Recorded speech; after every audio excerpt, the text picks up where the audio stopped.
Greetings.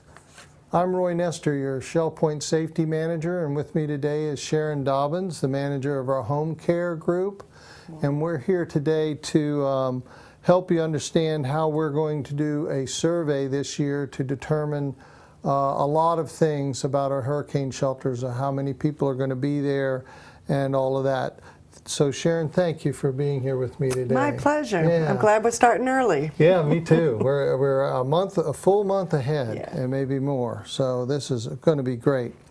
Last year, Sharon, we had 2,273 residents, workers, and families sheltering between the Arbor and the island shelters.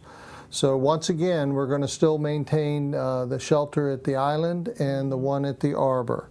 So we're pretty excited about some of the improvements we've made since Irma. We've worked hard. There were 42 major areas where we had to make improvements following what we learned from that. So we're hoping to implement them if needed. Hopefully we won't have a hurricane. So Knock on wood. right off the bat, though, this coming Wednesday, we will meet with the court representatives, and we'll be giving them out an envelope for every single resident. A wife will get one, a husband will get one. Every individual has to have their own envelope. We cannot jointly do anything in here, a survey or anything. In this envelope, when you open it, we have a letter from our Shell Point Disaster Preparation Team. And that's a great, well-written letter which tells you exactly what we're doing with the survey. Then they'll find the actual survey, which is one page, and it combines everything. This year, the court representative will not have to do any surveying. They'll just have to do their own. And most importantly, the court representative will be there to get these out to every resident, and also to explain any questions residents might have of how the evacuation actually goes. So it's a one-sheeter, and it should be quick to fill out. And if you want to add anything extra to it, and I'm going to ask you in a few minutes, Sharon, to explain the special needs side of this. We tried to do that in the past through the court reps, and we found it was difficult. But at the end of the day, you'll return your survey in the address, and I've addressed it to you, Sharon, so you'll head up the team that will review these. And then they'll be writing a letter to every resident that requests or appears to need advanced medical care. If you're in assisted living or in the pavilion, you're automatically going to be in the health care shelter. That is a given. So they'll be handled. They'll be doing no surveys in those facilities. Only independent living will be doing this. Correct. So it'll be great. So Sharon, talking about special needs, I know that runs the gamut. Would you mind sharing what exactly special needs means? Absolutely. Thank you. Can I see that survey? Sure. I just want to say, when filling in this survey, it is for everyone, and we anticipate that every resident, independent living resident, will return this. If you anticipate that you will be leaving in the event of a disaster, we still need to know that. It's important for Roy and for planning purposes that we understand who's coming and who's going.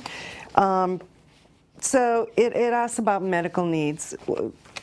During Irma, we ran into an issue where there were a lot of people that were heavy in the garage, and we could have used a lot more staff in the garage taking care of people. So the medical team gets together with the physician, medical center representative, yourself, Carol Clark was on it last year, myself, Janine Hammond was on it, Rita Southern. And what we do is go through all of these to determine if needs can be safely met at the garage shelter. People with oxygen, they can be taken care of in the garage. If they have independent caregivers in the home, 12 hours, 24 hours, they should be bringing those people with us. And that should be identified on this survey as well, so we can accommodate those numbers. There are certain people who may need hospitalization that we can't take care of in the arbor or the garage. So those people would have to be visited and determined and sign up for a Lee County Shelter Hospital. So there's just so many variables that... It's very challenging, but we can do it, but we need to know. And this year we're taking the court rep out of the responsibility of filling out any surveys or trying to make those determinations. That proved to be very difficult. So now every resident must fill these out and send them back in, and we'll get all our ducks in a row, so to speak, before the storm. So so if you have questions about the evacuation process, you can always call me. But your court representative should be very experienced about how the buses come, how we pick up one court at a time. So those questions certainly should still go to your court rep, and if they're not answered by the court rep, feel free to call me on extension 2142, 454-2142 on any of this. But the court reps will know and coordinate most of this, or I would have hundreds of phone calls. So, and that would be better to start with your court rep.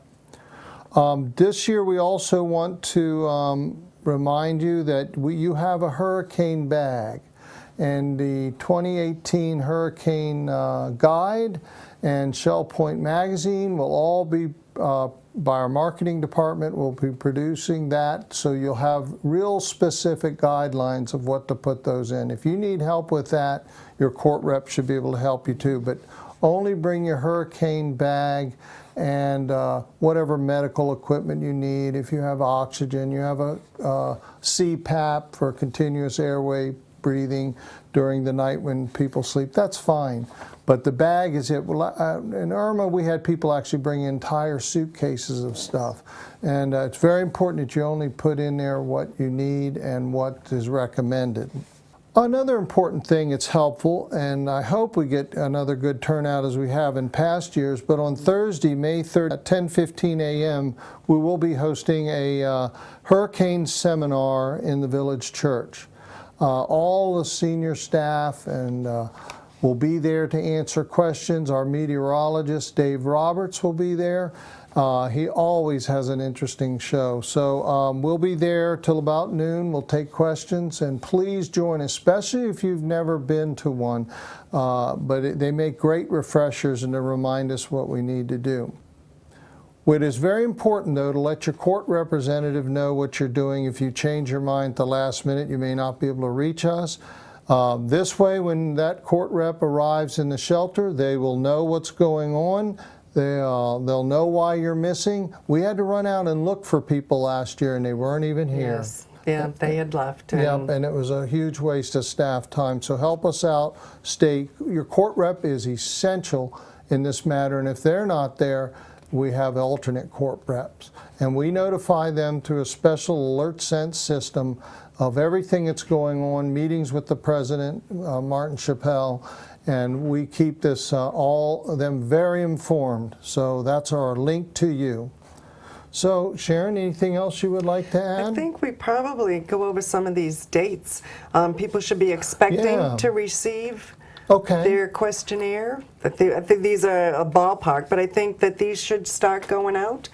The court reps next week. This Wednesday. Right, to the court reps. So that they'll be available through the month of March. Right. We want to make sure these surveys are back by March 22nd. Yep, 22nd. And we're going to get to work on them. So if they're not there and we're missing somebody, we'll have to try to work with the court reps to get them in. Right, because the plan is to review these through the month of April so that we have out our letters in May, all prior to your seminar. Right, all prior to the seminar. So we should be in good shape. Okay. Well, thank you for listening, and we look forward to working with you, and we're here for you. If anything should happen that we have to evacuate, remember, we work hard for you, and we're pleased to do it. Thank you. Thank you.